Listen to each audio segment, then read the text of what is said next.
Ladies and gentlemen, uh, there's a difference between a book release and a book launch. This is a book release. But I think you need to know something about this book. Why? It is generally accepted that it is the armed forces and the government of India which needs to deal with the security aspects of this country. But the time has come when each and every one of you needs to be knowledgeable, cognizant, and well versed with what is happening, what will happen. Of course, Pravin and Manoj will take you forward, but what I want to say is that normally the Indian citizen, book lovers, go from LitFest to LitFest. They buy the books, but they don't read them. So, my request to you is to read this book in hard times, because it tells you what is going to happen to India in the near future. And also there's another book by Pravin, The Long Struggle. No. Yeah, that's tomorrow we launch it. It's called The Last War. The Last War. The final war with China. So you need to know what China is up to and what each one of us needs to put our shoulders to the wheel to help India find its rightful place in the world against a giant like China. We can do it. We can do it provided we have the guts and the ability to call a spade and do what is right, irrespective of the consequences. Whereas people in uniform have been given a shut-up call, you can speak. And it is necessary that you speak on behalf of India as to what needs to be done. This book in hard times reflects the thoughts of 11 authors. I'll just talk about a few of them. One is Pranay Kotastani. He talks about the defense budget. It is 2.1 just now. It needs to be taken at least to 2.5 if we are going to give a bloody nose to China as and when the time comes.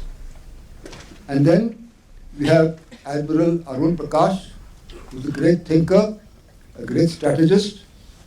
He should have been the person who advises the government on strategy, but he is a hard taskmaster, he speaks his mind, and people don't want strong people in hard places. Then we have Sanjay Baru, who's talking about the defense of India and global strategy. And we have Nisha Gautam about women. And I think all of us need to know that the backbone of India are the men, are the women who support their men in war before, during, and after. So gentlemen, ladies and gentlemen, please read this book. It means a lot for India, and I'm sure you can do a lot. That's all I need to say about the book. Would you like to say something? Yeah, I need to just clarify one point. This is a book edited by me and Pravin Swami and Nishtha Gautam. So this is an edited book by three of us. And there are, of course, the essays which the General has pointed out. The essence, it says, in hard times, I think it's that how the global churn, and this was really thought of when the pandemic hit everyone. And so 2021, essentially, we got many people to write it. And now, of course, situation become worse with the Russian invasion of Ukraine. The book seeks to deepen the diagnosis of our predicament. So it looks into what is our national security predicament, of course, we are going to discuss now. But the bottom line strategy it calls for is that India needs the whole of the nation approach. You know, that also includes getting calm and harmony in our domestic politics. We need some calmness and harmony there. We need to put our economy on a fast growth economic trajectory that removes hundreds of millions of people who live in abject poverty in this country. Meaning, when you look at USA, you look at China, look at so and so, their tasks are different. The USA is already the leading country in the world.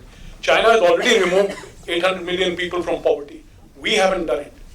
So whatever we do, we got to keep that in mind. So I'll just say that much as far as I'm concerned right now. Thank you.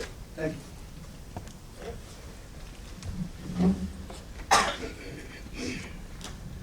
Good afternoon. First of all, it's a big honor to be here and chairing this session. Thank you for that. Now, the subject that has been chosen is India and the global order. So what I intend doing is that there will be a discussion between the three of us for the first 45 minutes on this subject. After I have introduced the subject, and thereafter for the last 15 minutes of the 1 hour that we have, we can take the questions. So the subject really, when we talk of the world order, we are talking of global geopolitics. That is what we are talking of. So how much has the global geopolitics changed? This is the issue. Most people, most analysts, except for Americans who do not yet acknowledge openly, everybody else believes that the unipolar world, which came into being after the demise of the Soviet Union, that also got over. Now there is a bit of a debate as to when that got over, but that is a different subject altogether. So what we are seeing is now a quickened pace of geopolitical churning. Let me start with America. It's important to just give the position of the Americans, the Chinese, and then come to the Indians in very brief. Now, as far as the Americans are concerned, they recently released the Biden administration's national security strategy.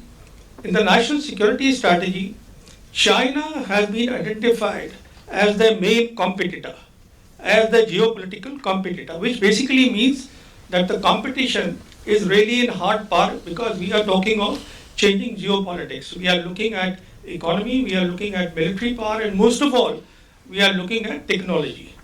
So this is where the competition lies. They also released their national, their defense strategy. Now in the defense strategy, again China figures prominently as a pacing threat, which basically means that insofar as technology is concerned in warfare, because the technology, as most of you may be aware, the technology is changing at a very fast pace, at a pace which perhaps most in India are not able to grasp.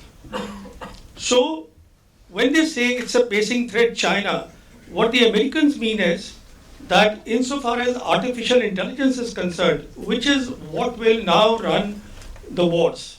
This is the subject that we'll discuss tomorrow, and this is also the subject of my book. Insofar as artificial intelligence is concerned, there are only two countries.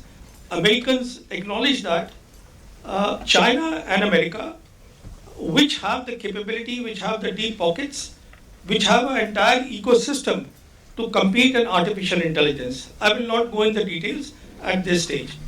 So they have identified basically a competition with China, and they do not want war, they do not want combat, but alongside they also want cooperation. They want cooperation in areas which are what we call the global transnational issues, like climate change, then energy, then food security, then the pandemic we had, COVID, all these issues are there. But the key thing obviously is the competition. Now recall, in 2009 itself, which is a year after the 2008 financial crisis, where China did well and the Americans and the Western did not come out in really good colors. So at that time in 2009, Secretary of State Hillary Clinton, through analyst who's no more, Brzezinski, he was sent to China, and the Chinese were offered by the Americans a G2 partnership. That means the two of us can be partner and we can resolve the global issues, and the Chinese declined the offer. After that, the Chinese offered their own partnership with the Americans, which they called a new major type of partnership, which has not been accepted yet by the Americans. So the long and short is, it is a competition that is going on. As far as America is concerned, it's a very serious business, because America is absolutely, it feels that the Chinese are the people who can take over and become the #1 geopolitical global power. Now see the Chinese. How are the Chinese reacting? General Secretary Xi Jinping, who has just entered into his third term, when he met Prime Minister Modi at Wuhan in 2017, that is the time he told Modi, he used this phrase, he says that it is the rise of the East and the decline of the West. East obviously meant that East will be led by China and the West will be led by America. So what he had in mind was a bipolar world eventually. But this is something that not many countries accept, that the world is becoming bipolar. So most of the Chinese analysts started talking of a multipolar world. But as the Chinese are, as is their want, the way they function, they started using this phrase in their writings that we are living in interesting times. Something that we all are familiar with. When we say interesting times, we are looking at turbulent times. That is where we are living. And the Chinese always see opportunities in the interesting times. Whenever there is trouble, the Chinese see an opportunity. Now, what I want to do here is just contrast this. Contrast this with the American attitude, which is of a competition. If you relate to this to the game of chess, they are looking at checkmate. As far as Chinese are concerned, their popular game, many people would be aware here, is called Wei Qi, and it's also called Go. Now, Go is very unlike the checkmate and the chess. It has a board, but on the board, you can put the stones there and create centers of power, many centers of power. So to a non-discerning eye, it gets very difficult to know exactly which side is winning. So that is the game that the Chinese are playing, and it's a long game. Now, let's come to India.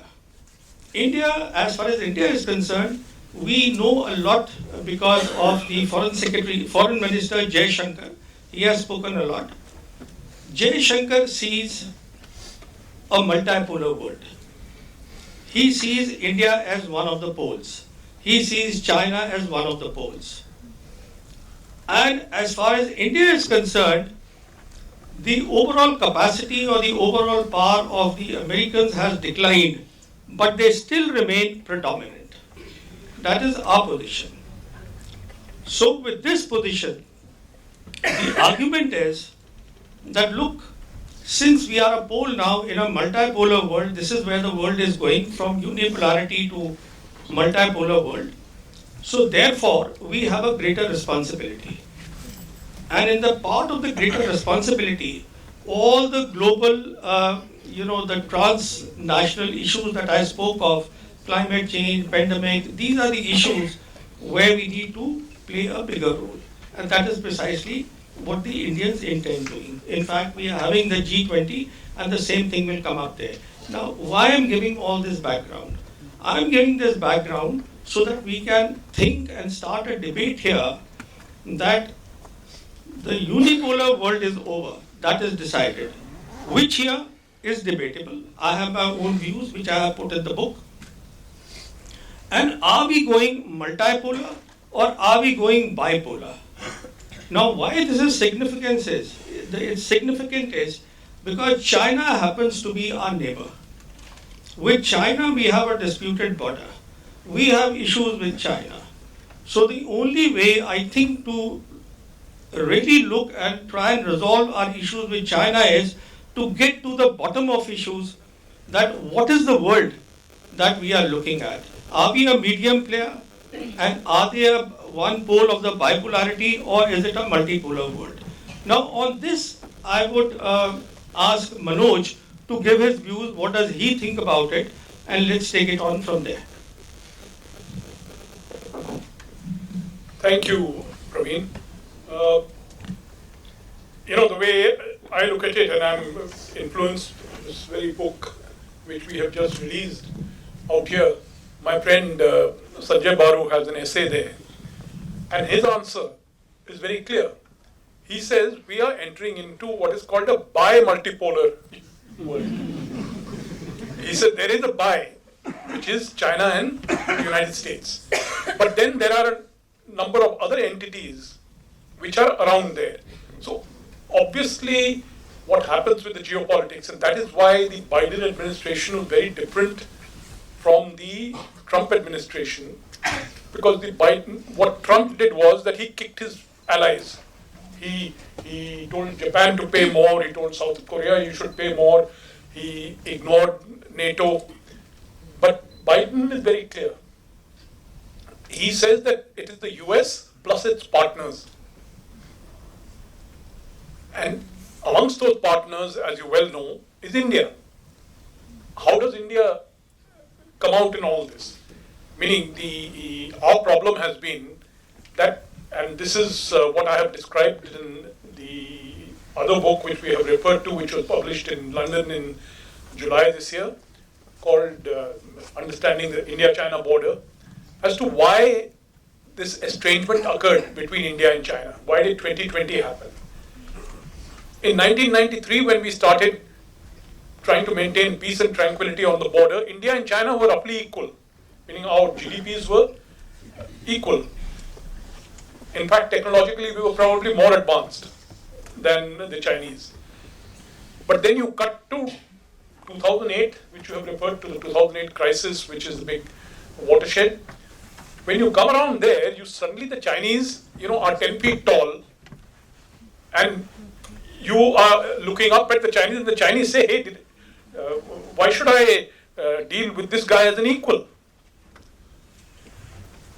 So the Chinese the strategy since then has been to make us understand our subordinate position in their global system. And obviously, we don't like it, meaning we resent it. And so what have we done? We have increasingly invoked the United States. We have increasingly depended on the United States, and there are United States officials who will openly tell you that, look, we wish that there could be an India-US formal alliance. But of course, our problem is we are a very large country, we have a history behind us, and there is a certain geography associated with us. See, geographies are static. There's a map and that's it. But geopolitics is not static. It's what you do with that geography. And our issue is that our geography makes us as much of a Eurasian power as an Indian Ocean power. We have ambitions in Eurasia, Central Asia, Afghanistan, Pakistan, Iran, as well as the Indian Ocean. Our future, if you look at it, this is today, of course, because of the Pakistani blockade, we can't go to, we have no overland connect to Asia. But I'm looking at the future.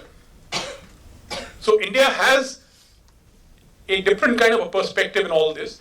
And so India finds it slightly difficult to become an ally, because if you look at what US allies are, Japan, Australia, Germany, France, the United States is their principal security provider. But India doesn't want the US to be our principal security provider. We have a huge army, we have a huge navy, we have a substantial air force. More important, we have nuclear weapons. So we want a different kind of a relationship with the United States. We want, so just like the US wants to use us, we also want to use the United States, which is fair enough in geopolitics. But you see now in the evolving scenario how it works out. And one of the things that has happened is the Ukraine war.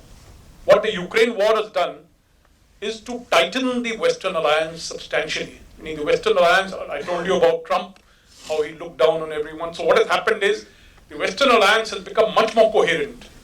And it has now been joined by two very important neutrals, that is Sweden and Finland. Both were neutral, they have now become part of the Western alliance, or they want to become part. They have not yet formally been accepted into NATO. That's one. Second is, extremely important thing, Japan has decided that it is going to double its defense budget, purchase 1,000 missiles, which means Japan is on the path that it had revoked earlier. So all these things now have implications for the Russia-China grouping. So India playing its own game, Japan, at the end of the day, every country plays its own game, every sensible country plays its own game. And yes, the United States, which is looking for partnership, is also playing its thing. But the United States, of course, as you know, outspends everyone. The United States military expenditure, $790 billion for this year, is more than that of all the next 15 countries combined. In any case, I will stop here because we can take up some of these things later. Just one thing I want to say about this, whether it is bipolar world, unipolar or multipolar, the balance of power only works in the case of a bipolar world. So, what we are perhaps looking at is from a unipolarity going to bipolarity in an excruciatingly slow manner, where there will be a lot of turbulence, and that is precisely what the Americans are calling, as far as they are concerned, the decisive decade. But we'll come to India, the regional issue later.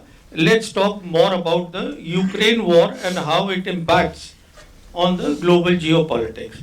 So insofar as India is concerned, the first thing obviously which everybody wants to know is that look, in this war, Russia is getting, this is a perception, Russia is getting weakened.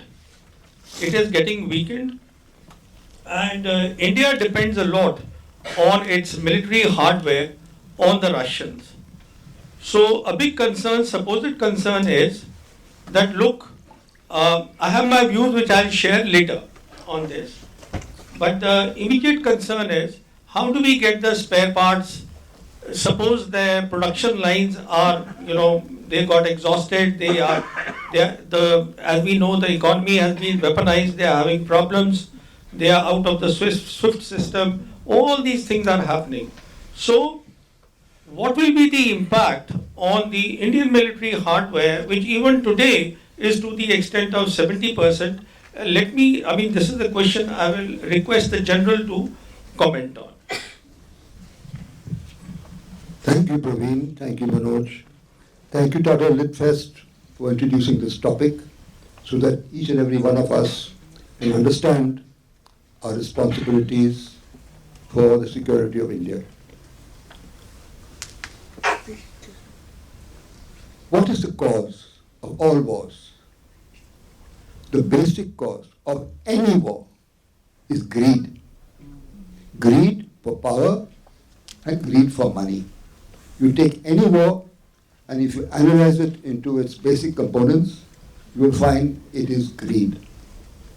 Now, as brought out by Manoj and Pravin, Russia has been driven to China by the policy of America on its sanctions to Russia. And Russia had no option but to go towards China because China has offered to buy whatever surplus oil, gas and fertilizer that it has. It is a marriage of convenience. It is not a marriage of conviction.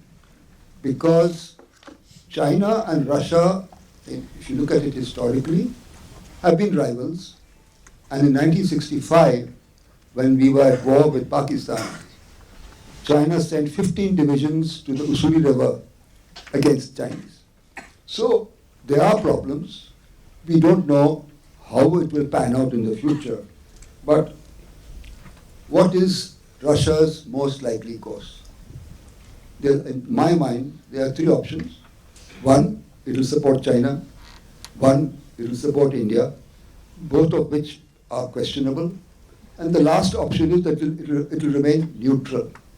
But Russia has a good feeling, friendly to India, and in my opinion, during the run-up to the war with China, which I think is inevitable, we should not go back to what happened in 1962. At that time, we refused to believe that China would attack India, although Sardar Patel in 1950, 12 years before the war, told Jawaharlal Nehru, China is more an enemy than a friend. And he was absolutely right. And if you look at the reading of Sun Tzu, Mao Zedong, and the behavior and attitude of China in the last couple of years, in my opinion, there is no doubt that China will attack India. Because, forget about anything else. Whereas, economically, it is not wise. But China resents India's access to power and will make sure that it puts us down. It has done this in the past, it will be done in the future, and we need to prepare for that. So who will support India? Will it be the USA? Look at USA's track record. What did it do in 1965? It gave 200 Patton tanks to Pakistan, 6 squadrons of F-86 Sabrejets, 2 squadrons of 104 starfighters, 2 squadrons of B-77 bombers, heavy artillery, state-of-the-art communication, and the President of America, General Eisenhower, when we protested to the world, to the UN, he stated that I, with all the authority that I command as the President of the United States of America, assure the world and India that these weapons will not be used against India or any other power. What happened? You know what happened. So, how much can we trust the United States? Is the United States a trustworthy ally? No. I think otherwise. What happened in 1971? In 1971, USA tilted totally towards Pakistan. It sent a part of the 7th Fleet to the Bay of Bengal to intimidate India. The British sent a fleet of destroyers to the Arabian Sea. So, will the USA support us in the next war? Yes, it has its antipathy towards China as a rival, but it doesn't want to see a growing India. So, will it support us? I have my doubts. Will UK support us? No. Who will support us? Did France, Germany, or any of the Western powers support us in the 65 and 71? No. Today they are critical of India because we are friendly with Russia, because we are buying coal and gas from, oil and gas from Russia. What are they doing? They are doing equally. So the point is, will the Middle East help us? No. Will Saudi Arabia help us? No. Who will help us? No one. The only country who may support us, if we play our cards right, is Israel. And how will they support us? Weapons and support. That's all. So basically, we need to stand on our own feet. Make in India is absolutely essential. We are doing some amount of work, which I will read out and let you know, but it needs to be done much more. As was brought out by Manoj Joshi in his book, there are people who are saying the budget of 2.1% of GDP is too little. It must go to 2.5. Will the government accept that? Manoj also brought out that we have 800 million poor people. Yes, they need to be looked after. But how much of thousands or lakhs of crores of rupees are going in issues which are not important? We need to understand that China will attack us, and I'll be prepared for that date. We need to prepare or perish. We need to have guts. As far as India is concerned, I'm sorry to say that right from the time of the war of Kalinga, we have become defensive. We only react to what the enemy does. We have lost our offensive strategy. Do we have a vision? If we have a vision, then I don't know what it is. This must be top secret. But each one of you needs to know that vision. Whether it is agriculture, whether it is oil and gas, whether it is health, whether it is education, whether it is defense. All these need to draw their own vision from the government's vision. And so also the defense forces. I'll give you a simple example. In 1971, what happened? The government wanted, after the genocide in East Pakistan, when 1 million people were massacred, Pakistan, West Pakistan used tanks, artillery, machine guns on innocent citizens. 10 million people came to India. Therefore, what? Can we trust Pakistan? Can we trust in America? No. Sorry, interrupting, let's stick to geopolitics because that is the subject. So, yeah. So, as far as geopolitics, because how the war will pan out is something, it's a subject by itself. It will be entirely different, something that we have not seen before with the robots. It will be something very different. But as far as geopolitics is concerned, let me just give the very basics. Everybody agrees that the flux in the geopolitics has happened because of China, because of the rise of China. And this theater of change will be the Asia Pacific. This is the theater where things will happen. And this is where Chinese have an advantage of geography, a major advantage here.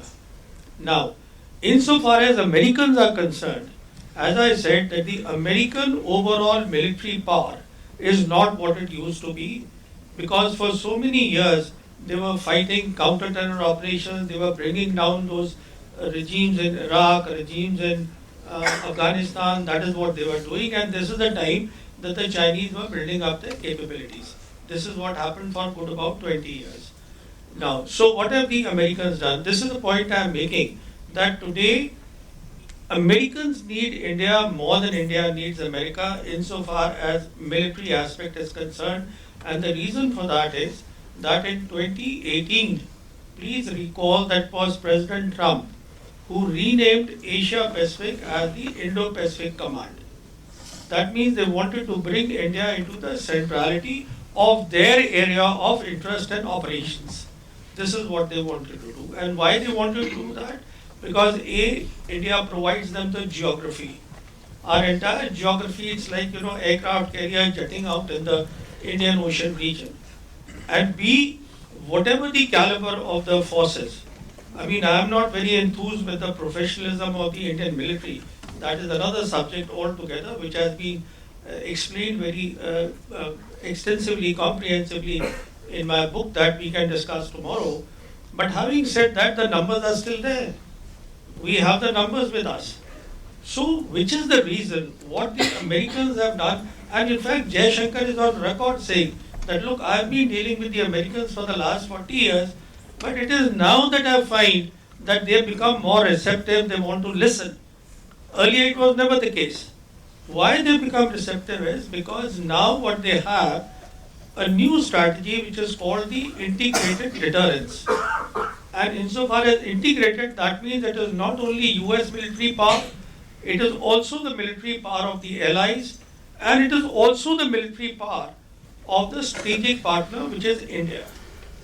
So the point here is that this point should be kept in mind whenever we talk geopolitics, because everything will be decided in Asia Pacific region will have impact and repercussions on the global stage.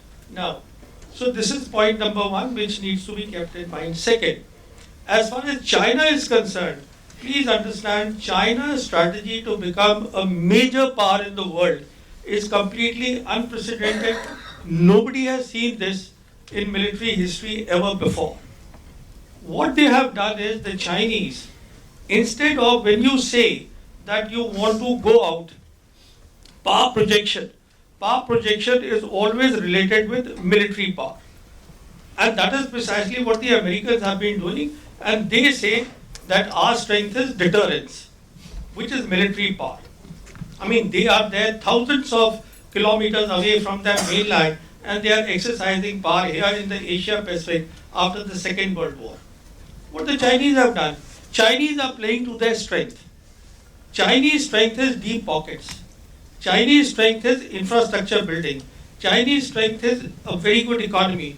Even in the last 10 years, the economy has been every year 6% GDP it has risen. These are the figures. So this is called the Belt and Road Initiative. This is the subject by itself to understand what exactly this is. In a nutshell, what this is offering is, they are offering prosperity to the people who are on board the BRI. And what they are doing is, they are talking of cooperative security. Don't have the time to explain this, but all I can say is, this is where the geopolitics is playing out. And therefore, the biggest worry of the Americans today is that, look, these guys do not want war. They don't want war. But what they are looking at is, they are getting more and more nations, something like 134 nations are on board the BRI. And it is these nations, they are not looking at being a hegemon or going and occupying their territory. What they are looking at is that when these nations, when they make their own foreign policy, they should give deference to the Chinese opinion in their foreign policy. That is what these guys are looking at. So now the Americans are the big worry is the trade, that we cannot match the Chinese insofar as the prosperity is concerned. They came up with that Trans-Pacific Partnership, which was, the Obama administration worked on it. Once Trump came, they abandoned that. Now the problem here is that after the Chinese joined the World Trade Organization in 2001, in the last 20 years, there are 130 countries where they are the major trading partner. Far, far more than the Americans. So now the Americans want to decouple. They want to have their own supply chains. It will not work. They are going a step further, the Americans. They are looking at splinter net. They are trying to cut the internet. Now, as all of us know, 90% of the international data, it comes by the subsea cables, the submarine cables, through the Pacific and the Atlantic Oceans. That is where it comes. So now what they are doing is that the new subsea cables which are being put, the Americans want to keep the Chinese out of it. They are splintering the net, the internet. Why? Because they are worried of their cyberspace capabilities. And they are worried about their technology, which will set its own standard. So the point I am making is, this is a huge competition. Now, and this is a decisive decade. Just see India here. I just want to make my last point on India. When Jaishankar says, or Indian government says, that unless there is normalcy on the border areas, we cannot have normal relations. Whereas the Chinese are saying that, look, treat this as one of the issues of the overall relations that we have, bilateral relations we have, which the Indian side is refusing to accept. Now, when you are a medium power pitted against a major power, there are 3 C's. Combat. Will you go to combat with China? No, because you can't. Second is competition. Please tell me in which area today the Indians can compete with the Chinese. Even during the pandemic, if you see the trade figures, they are heavily skewed in favor of the Chinese. And the third is cooperation. No, cooperation we don't want. Why we don't want cooperation is, these are the hard facts, need to be understood. Why we don't want cooperation is because their leadership in infrastructure building and their deep pockets will automatically make them the leaders of the team. So what have the Indians done? Now Indians actually are saying that we get close to the Americans, and that is precisely what we have done. So, insofar as our subcontinent is concerned, except for Bhutan, I mean, Bhutan is too small. We are the only country, except for us, everybody is on board BRI. Russians are very much with the Chinese. And if somebody says that Russia is a weak nation, I have a problem in accepting that. Why I have a problem is, Russia is a nation which has huge minerals, huge gas deposits, oil deposits. It has 11 time zones. It has thousands of weapons. It has competency in certain areas like mathematics. They produce one of the good mathematicians in the entire world. You see, so Russians, and they have a tradition, they will always jump back. So, the point here is that, in my opinion, we are perhaps on the wrong side of geopolitics, if you see the whole thing. Because geopolitics, at the end of the day, as Manoj mentioned, it is global politics, in consonance with your geography, where you are. So, on this, I will pass on to, if you would like to take on this.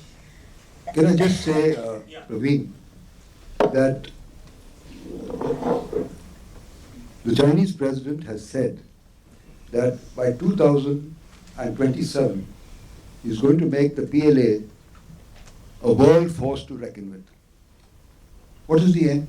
No, there is I'll just make a bit of a correction here. The timeline is 2027 is the centenary of the PLA. 100 years PLA completes. That's okay. No.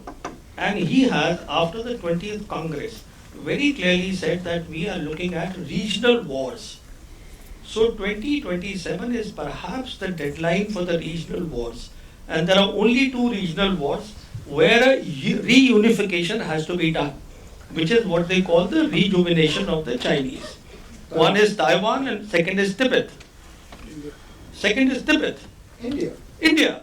And there I agree with you. In fact, in my book, I have drawn a scenario, 2024, and the war will be over in 72 hours. 72 hours is something that I will talk tomorrow. Why I am saying 72 hours is that Chinese today have a capability to cut your entire communications. If you cannot communicate with various levels of command, if Delhi is having problems in communicating with, let's say, even the army headquarters there, army headquarters with the formation headquarters, they with their other subordinate headquarters, and on top of that, the Chinese have the largest inventory of land-based missiles any country has, which they tried in Taiwan also. We saw that recently. So, yeah. I think, I know Pravin has very strong views on many of these subjects.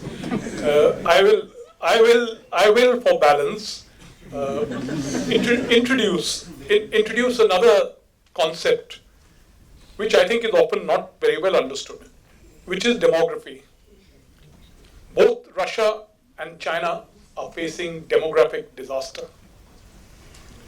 Meaning Russia is already hit between the eyes, and demographic disaster is something, when we live in an overpopulated country like ours, we often don't realize what it means.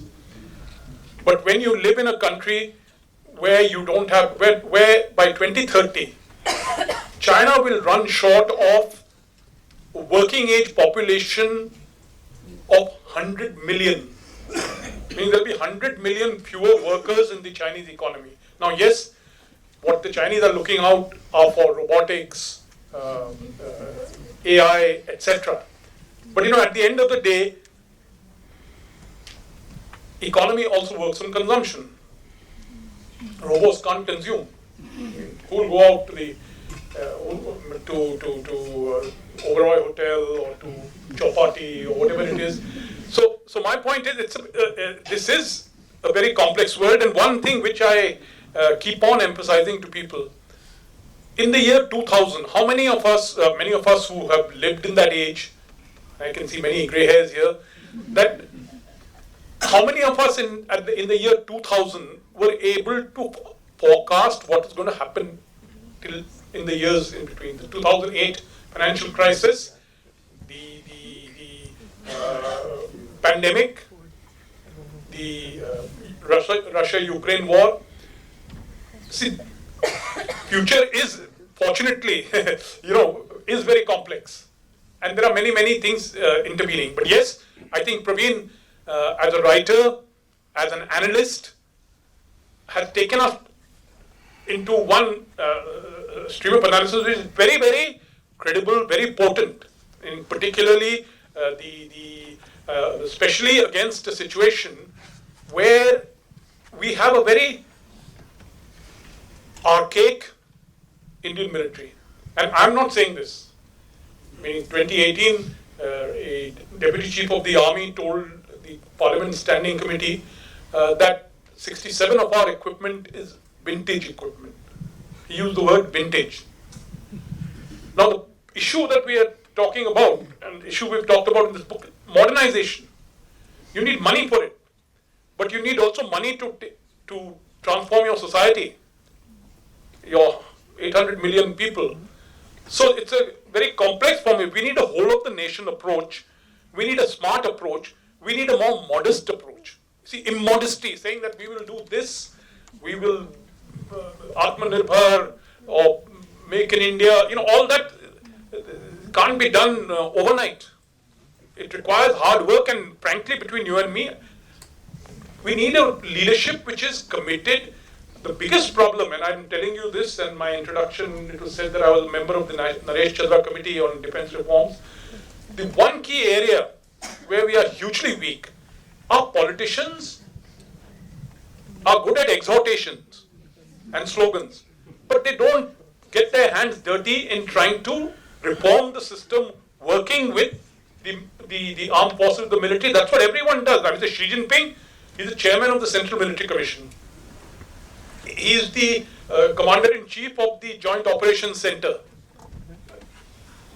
He, from 2014, if there's one thing which he has achieved, has been the transformation of the PLA.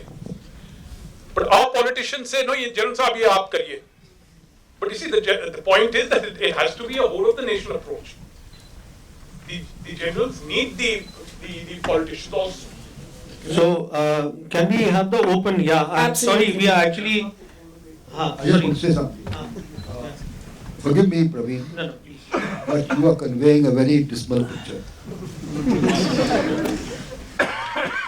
Battles are won or lost in the mind before they are won or lost on the ground. We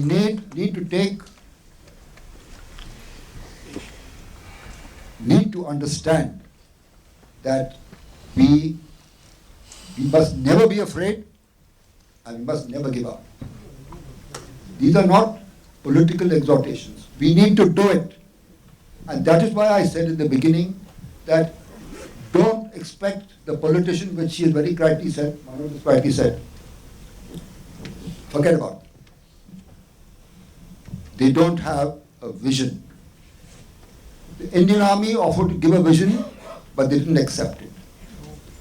We need to understand that Vietnam defeated France, defeated America, and defeated the Chinese. On what basis? On guerrilla warfare. And who do they praise for that? India. And who in India? Shivaji. So when you are fighting a force which is much bigger than yours, you have to change your strategy. And guerrilla warfare is the answer. China and Russia have got together as bedfellows, not because Russia wants it. The BRIC initiative has allowed China to interfere with all the areas in Central Asia which was under the power of the Russians. The Russians don't like it. The Chinese are populating areas in Vladivostok in that area. Russia doesn't like it. So Russia has got its own hang-ups about China. Can we build on that? Can we be smart, street smart? We need to understand best form of defense is offense. We need to be offensive minded. We need to have faith in ourselves. We need to understand that we've got to work very hard. But it is not impossible. And that is why the opinion of each and every one of you is important. The bureaucracy and the politician need to understand that every Indian citizen will not accept what China wants us to be.